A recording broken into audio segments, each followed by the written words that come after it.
Hello बच्चों, let's see this question. In gel electrophoresis, separated DNA fragments can be visualized with the help of.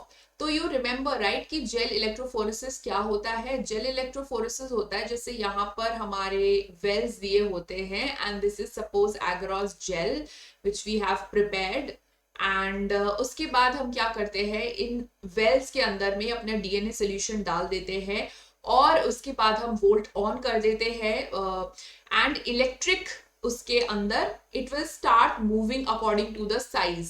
DNA fragments move करने लगते हैं अपने size के हिसाब से.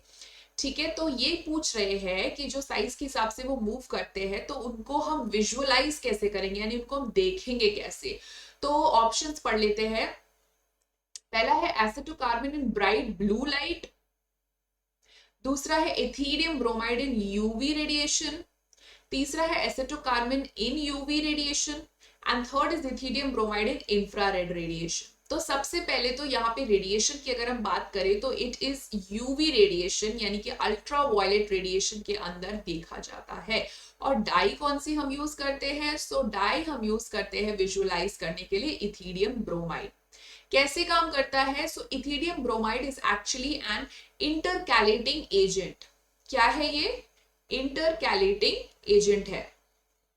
इसका मतलब ये होता है कि ये डीएनए के, जैसे डबल स्ट्रैंडेड डीएनए है ना, तो इसके बीच में ये इंटरकैलेट कर जाता है इस तरीके से. ठीक है, और आपको जब आप यूवी लाइट के अंदर देखोगे तो आपको ब्राइट ऑरेंज बैंड्स नजर आएंगे. So these are known as the bright orange bands. और इसको हम कैसे विजुअलाइज कर सकते हैं? हमको डाई डालनी पड़ेगी. अगर मान लीजिए हम अपना डीएनए प्रिपेयर करते वक्त, अगर हम अपना एग्रोस जेल प्रिपेयर करते वक्त इथीरियम ब्रोमाइड डालना भूल गए तो हमको डीएनए विजुअलाइज ही नहीं हो पाएगा, हम देख ही नहीं पाएंगे डीएनए को. ठीक है, तो ये बहुत ही इंपॉर्टेंट स्टेप रहता है, very very important step to add ethidium bromide in this solution. So कौन सा आंसर सही हो रहा है यहाँ पर? Option number B only. Hope you have understood this question.